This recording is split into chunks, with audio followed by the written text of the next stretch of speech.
Hello there J town, Sandman Asal here. आप सबको मेरी प्यार भरी नमस्कार, सत श्री अकाल, आदाब। आज के नोटिस बोर्ड के पीपल ऑफ जलंधर सेगमेंट में मेरे साथ हैं डॉक्टर रुचि सिंह गौर।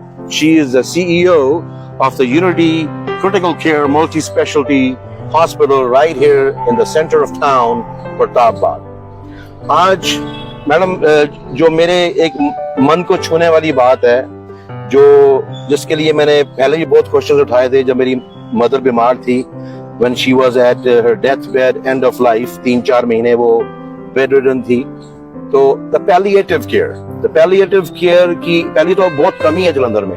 आपने भी देखा होगा कि ऐसा कोई हॉस्पिटल जलंधर में नहीं है जहां पे एंड ऑफ लाइफ पेशेंट्स जो टोटली bedridden हैं, जिनके बस में उनके बॉडीली फंक्शंस नहीं है, वो चल फिर नहीं सकते, खा पी नहीं सकते, बाथरूम नहीं जा सकते, जो हम as a healthy person takes it for granted कि ये काम हम कर सकते हैं without as like it's like a second nature. उठते हैं, नहाते हैं, खाते पीते हैं, काम पे जाते हैं। लेकिन एंड ऑफ लाइफ का जो पेशेंट होता है, he or she is totally bedridden and dependent upon us. Us means a family. Caregivers. बिल्कुल। तो आजकल का जो हमारा सोशल फैब्रिक है मैम, जैसे not 2-3-4 decades ago joint families होती थी, चाचे ताए मामे पुआ सब इकट्ठियां रहंदियां सीगियां, राइट। बट नाउ इस न्यूक्लियर फैमिली का रिवाज चल पड़ा है सब जगह। 1-2 बेटे हैं, बेटी हैं, उनमें से भी दोनों बाहर होते हैं, कोई कनाडा पढ़ता पे है, कोई अमेरिका गया हुआ है। तो एजिंग पेरेंट्स आर हियर, सो उसके रिलेटेड भी बहुत सारे इश्यूज आते हैं, डिप्रेशन, उसके बारे में हम बात करेंगे। First of all Ruchi ji, welcome to our segment of notice board which is called people of Jalandhar, and I want to stress that she is just not the CEO of this hospital, she also is a founder of Amrit Caregivers NGO. उसमें ये palliative care, geriatric care दोनों लोगों को सिखाते हैं, aware करते हैं, training देते हैं। उसके बारे में हम मैडम से बात करेंगे। मैडम, सबसे पहले आप बताइए पैलिएटिव केयर में क्या होता है, how do you define palliative care, और उसमें आप लोगों को क्या सिखाते हो, what are the steps you teach in palliative care? Sir, जैसे आपने कहा पैलिएटिव केयर बेसिकली सभी जो पहली बात तो ये शब्द लोगों को कम पता है पैलिएटिव केयर, और इसका हिंदी में भी हम कोई एक अनुवाद मुझे नहीं मिला मैडम। सेकेंडली, हम जो लोगों को पता है वो ज्यादातर इसे समझते हैं कि वो एक end of the life care है। जब पेशेंट की उम्र, या हम कह देते हैं कि डॉक्टर्स कहते हैं कि आप जाएं घर पे सेवा करें, तो 6 मंथ अप्रॉक्स रहती है, तो हम उन्हें पैलिएटिव केयर पे कंसीडर करते हैं। But this is not only this, अगर कोई पोस्ट ऑप पेशेंट है, उसकी केयर करनी है, वो भी पैलिएटिव केयर में आता है। ठीक है। पैलिएटिव केयर पेशेंट के डेथ के बाद फैमिली में किसी भी तरीके का ग्रजेस ना हो, किसी भी तरीके का उनकी फैमिली में मेंटल हेल्थ से रिलेटेड इशू ना हो, मतलब हम जो उनके अटेंडेंट हैं, उनको हम केयर गिवर्स कहते हैं, उनके भी मेंटल हेल्थ की हमें ख्याल रखना है। तो palliative care is a proper system to provide a better life till your last breath and after that to your family. Okay, your geriatric care, which is the second part of pretty similar to palliative care but not as severe. Yes. आप उसके बारे में भी लोगों को बताएं कि geriatric care किसके लिए होती है, what is the age group who probably gonna need it, you know, उसके बारे में भी थोड़ा आप विस्तार से बताइए। सर, जेरियाट्रिक केयर को तो सिंपली अगर हम बोलें तो that is elderly care. Basically जो भी ह्यूमंस 60 प्लस हो जाते हैं या 60 के बाद जो भी उनके इश्यूज होते हैं, चाहे वो मेंटल हेल्थ से रिलेटेड हो, चाहे वो फिजिकल जो चेंजेस होते हैं, विमेन में जो इश्यूज होते हैं, सो वो सभी हम जीरियाट्रिक केयर में ही कंसीडर करते हैं। चाहे वो माइनर आपको बीपी शुगर हो, या आप हाई रिस्क किसी भी तरीके की डिजीज में हो, उन सभी को इधर पर्सन वॉक कर सकता है या नहीं कर सकता है, रेगुलर ड्यूटीज कर सकता है या नहीं कर सकता है, everything comes under geriatric care. It's a term after 60 lifestyle and your disease what you are living with, the changes in your biological जो चेंजेस आते हैं आप में, उनको हम कहते हैं। ऑलराइट मैम, आपने जो पैलिएटिव केयर, जेरियाट्रिक केयर के बारे में जो मुझे पता है, आपने उसको बड़े अच्छे विस्तार से लोगों को बताया। मैं थोड़ा इसमें ऐड करना चाहता हूँ जेरियाट्रिक केयर के बारे में, विच इज मोस्टली जो 60-65 साल के जो लोग हो जाते हैं, उनके जो फिजिकल चेंजेस आते हैं, उनमें बायोलॉजिकल चेंजेस आते हैं, and foremost, which is most important, जो उनके mental health issues आते हैं. It could be loneliness, depression, sir anxiety. एक एज के बाद में ना जनरली बहुत सारे लोगों को डिमेंशिया भी होता है. Exactly. वो एक मेजर इशू है क्योंकि इंसान को ही नहीं मालूम है कि वो किसके साथ रह रहा है, कौन उसका बच्चा है, Exactly. कौन केयर कर रहा है. There are so many story fill met people कि एवरी डे उनके बच्चों को बताना पड़ता है that I am your child. Exactly. और जो Amrit care giver NGO madam ने 2 साल पहले एस्टैब्लिश की थी सिटी ऑफ जालंधर में, they are very well energized, motivated to go to different places. किसी भी शहर में जाके, किसी भी कस्बे में जाके, किसी भी ऑर्गेनाइजेशन में जाके, ये फ्री ऑफ चार्ज, या तो आप एक नियर डेथ पर्सन के केयर गिवर हो, उनके बेटे हो, उनकी बेटी हो, ये आपको कुछ ऐसे स्किल्स सिखाएंगे जिनसे आप अपने डियर वंस, नियर वंस, चाहे वो आपकी मॉम हो, चाहे वो आपके डैड हो, ग्रैंडफादर हो, ग्रैंडमदर हो, और एनीबॉडी इन योर फैमिली, आपका बच्चा छोटा कोई भी हो सकता है, who is definitely near death and has been clinically pronounced कि next 5-6 months he will be or she will be departing this world. तो ये आपको ऐसे स्किल्स सिखाएंगी. चलो आपकी जो वो सेवा है, जो आपकी जो सर्विस है टुवर्ड्स योर लव्ड वन, उसको थोड़ा सा आसान करेंगे. आसान कैसे करेंगे? आपको सिखाएंगे कि वाइटल्स कैसे चेक करने हैं. yes. आपने उनकी हाइजीन को कैसे मेंटेन करना है, उनके डाइपर्स कैसे चेंज करने हैं कि उनको कोई रैशेस ना हो, डाइपर रैशेस ना हो, उनको बेड सोर्स जो एक सबसे गंदी बीमारी है एक बेड रिडन पेशेंट के लिए, उसको कैसे अवॉइड करना है. प्रोलॉन्ग जो पेशेंट होते हैं 5-6 इयर्स भी लोग रह जाते हैं बेड पे, 10 इयर्स भी रह जाते हैं, तो लेटे लेटे उनके बॉडी में इस तरीके से जो बेड सोरिंग क्रिएट होने लगती है, वो काफी बड़े बड़े घाव बना देते हैं, पस क्रिएट कर देते हैं, और वो शायद उनके जो एज से रिलेटेड इश्यूज हैं उससे ज्यादा वो मेजर हो जाता है. बिल्कुल. तो ये सब चीजें एक आम आदमी को नहीं पता होती. They are not trained for it.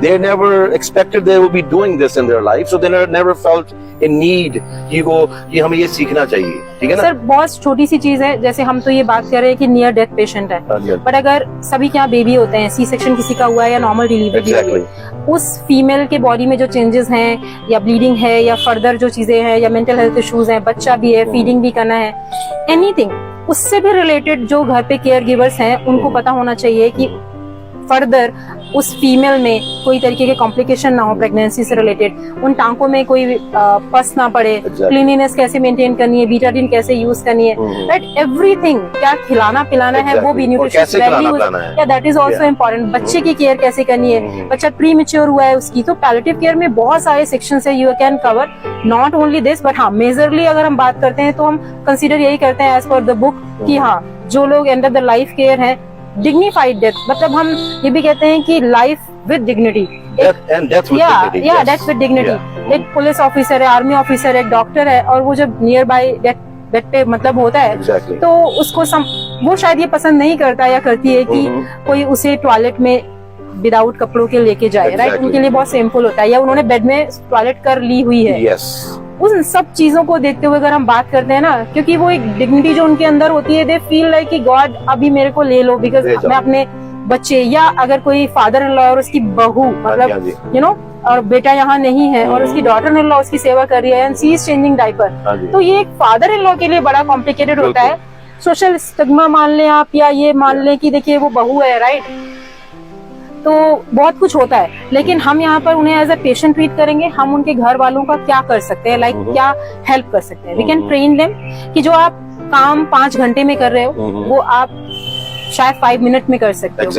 You know, कुछ प्रॉब्लम्स जो बढ़ रही हैं वो आप उनको प्रॉपर ट्रीटमेंट या सिर्फ आप उनको देखते रहें, चेक करते रहें, तो शायद वो प्रॉब्लम्स बढ़े ही ना, राइट. और मेजरली जब हम कैंसर पेशेंट की बात करते हैं ना sir, so it's very painful, मेरे मॉम का सेम इंसिडेंट था, सो I know last 3 months to be exact were like hell, you know, तो हमें पता, हमने वो 3-4 महीने कैसे निकाले. विशिंग कि वो पेशेंट चाहे हमारे मदर ही क्यों ना हो, कि प्लीज गॉड आप इन्हें फ्री करें इस है ना. उस टाइम पे पेन को तो मॉनिटर करना, आप हमारे हॉस्पिटल आए, हम, मेरे husband is a pain management है, एक्सपर्ट हैं, तो पेन को वो मैनेज करेंगे. एवरीवन प्रेफर कि अगर डेथ होती भी है तो पेन फ्री हो, you know, that is also in palliative care. उसके साथ साथ वो पेशेंट का मोरल आपने हाई रखना है, एग्जैक्टली केयर गिवर्स का मोरल हाई रखना है, बिकॉज उनको कोई भी नहीं पूछता है, एवरीवन कम्स, जो एप्पल भी लाते हैं पेशेंट के लिए लेके आएंगे या पूछते भी हैं कि so what care giver has to do, exactly वो पेशेंट को भी केयर कर रहा है, अपने बच्चों को भी देख रहा है, फैमिली भी देख रहा है, घर परिवार देख रहा है, घर में होली दिवाली भी देख रहा है, उसके साथ साथ गेस्ट को भी देख रहा है, एग्जैक्टली यू नो, सो उन पे मेंटल बर्डन इतना ज्यादा आ जाता है कि हम कोई, no one is talking to them कि आप व्हाट यू आर सफरिंग, बिल्कुल सही बात you है। Okay, now on the flip side of Amrit caregivers, other than teaching the near and dear ones about this palliative care, इनका एक skill programme भी है जहाँ पे ये जो लोग ये स्किल सीखना चाहते हैं और हेल्थ इंडस्ट्री में, केयर गिवर इंडस्ट्री में एम्प्लॉयमेंट लेना चाहते हैं, उनको भी ये फ्री ऑफ चार्ज पूरी ट्रेनिंग देंगे, जिससे आप एक अच्छी सैलरी वाली एक जॉब ले सकें, rather than working for minute minimum wages. If you acquire these skills, which are palliative care skills or geriatric care skills, you will be in the market with a skill which is highly in demand Yes. all over India and all over the world. You know what I mean? तो अगर आप और आपका कोई दोस्त, आपकी कोई बहन हाई स्कूल ग्रेजुएट है और कॉलेज ग्रेजुएट है, she wants to learn palliative care, या होम केयर सर्विस अगर वो देना चाहते हैं, so we develop a module. okay? Basically ऐसे तो मैंने कोई जेंडर स्पेसिफिकेशन के लिए हम ये प्रोग्राम नहीं बनाया था, बट मैंने काफी डेटा रिसर्च किया एंड देन आई फाउंड कि ज्यादातर फीमेल्स ही केयर गिवर्स होती है इन हाउस, सो मैंने उस प्रोजेक्ट का नाम ही केयर गिवर क्वींस रखा है। Oh, great, okay. और उस केयर गिवर क्वींस के अंदर हमने ये सोचा है कि जो भी बेसिक से बेसिक स्किल होती हैं एक पेशेंट को केयर करने के लिए, उस जो केयर गिवर है उसके भी मेंटल हेल्थ को मॉनिटर करते हुए, चाहे वो हम सिर्फ वाइटल्स की बात कर रहे हैं या बेड सोरिंग इग्नोर करने की बात कर रहे हैं, बीपी शुगर टेस्ट करने की बात कर रहे हैं, बर्न है, कट है, घर में छोटे मोटे जो भी इंसिडेंट हो जाते हैं, फर्स्ट एड देने की बात कर रहे हैं। सो आपने बहुत अच्छी बात की कि हाँ, ये एक मार्केट में डिमांड है। डिमांड क्यों है? क्योंकि एजिंग पॉपुलेशन है। Exactly. फॉरेन में भी, इंडिया में भी लोग सिंगल रहना पसंद कर रहे हैं, they are not in joint family as well. So वो भी एक चीज है। लोग जॉब की वजह से अदर सिटीज में रहते हैं, इसकी वजह से भी सिंगल हैं। बिल्कुल। राइट, नॉट ओनली कि दे आर विलिंग, बट बहुत लोगों को घर छोड़ना पड़ता है, बन जाते हैं। सो अगर आप स्किल्ड हो खुद अपने आप से, तो यू नो, अगर आप अपने एक्सपीरियंस से भी, ये मुझे कल बता ही रहे थे कि बिकॉज यू नो, तो आप शायद बहुत सारी चीजें वहाँ पे रिजॉल्व कर पा रहे थे अपनी फैमिली में, है ना। इधर you are not related to medical field still. So अगर हर पर्सन को पता है तो दो चीजें हैं, एक वो अपनी फैमिली की केयर बेटर कर सकते हैं, खुद की भी कर सकते हैं। Secondly, they can earn 30,000 to 45, ये मार्केट रेट है home care patient. I had a caregiver hired for my mom for last 2-3 months. She was home, so I know how much it costs. It costs a lot. A lot. Okay? And out of India भी. So मेरे हिसाब से अगर किसी person को ये skill आती है, skill India government is also promoting this. RERA act आप देखें, उन्होंने भी पास ऑन किया हुआ है कि they have to construct buildings regarding the old patient, जो भी हैं ओल्ड एज लोग हैं। तो there are so many changes in society. हमारे कंट्री में 4 स्टेट में पैलिएटिव पॉलिसी भी है, राइट। सो लोग वर्क कर रहे हैं क्योंकि एजिंग पॉपुलेशन है अपने कंट्री की, एंड WHO ने डिक्लेयर भी किया है that we will have mega pandemic as depression, and our population 2050 में we will be 24 crore people 60 plus. और जो मेंटल हेल्थ का इशू है ना मैडम, स्पेशली इंडिया में ना लोग डिनाई करते हैं कि we have depression, we are lonely, because it is considered कि ये बंदा अपने आप को वीक शो कर रहा है। और खास करके जो हम मेन पॉपुलेशन है, they never show their emotions, they don't share their depression, their loneliness with their near and dear ones. मैं बस आपको ये कहना चाहता हूँ कि mental health is also a disease. इससे शर्म करने की कोई जरूरत नहीं है। यहाँ पे साइकोलॉजिस्ट हैं, साइकियाट्रिस्ट हैं, आप उनकी हेल्प कीजिए।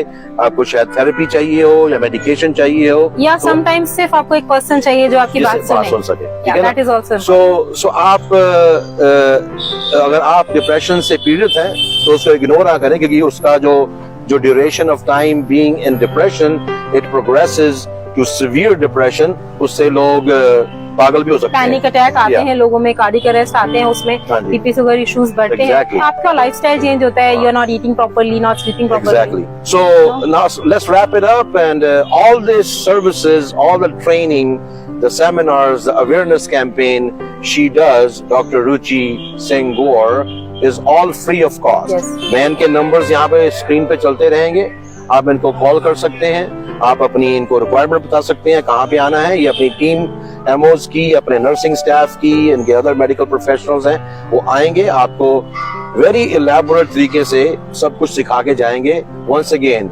Free of cost. Amrit care और अगर गिवर्स। किसी ने भी इंडिविजुअल भी अगर सीखना है, क्योंकि किसी के घर में कोई पेशेंट है इस तरीके से and they want to know, so most welcome, आप हमारे हॉस्पिटल में आ सकते हैं। Yes. इंडिविजुअली हमारे एमओज या मैं या हमारे जो भी एमडी डॉक्टर्स हैं, बीएमएस या एमबीबीएस हैं, जो भी उस टाइम अवेलेबल होगा, आपको वो वी प्रॉमिस कि वो आपको हेल्प करेंगे। Will not charge anything from you, it's just a service to the society. Yeah. Nothing else. Yeah. So once again, I want to thank you so much for taking your time out of your busy schedule and sharing this beautiful message, awareness to the populace of India, populace of Jalandhar and beyond.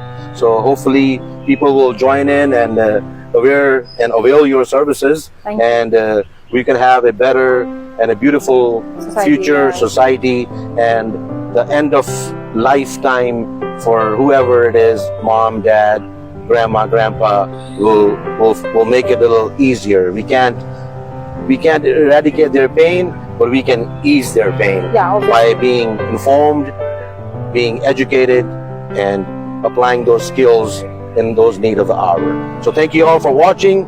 Stay safe and take care of your mom and dad wherever you are. Thank you.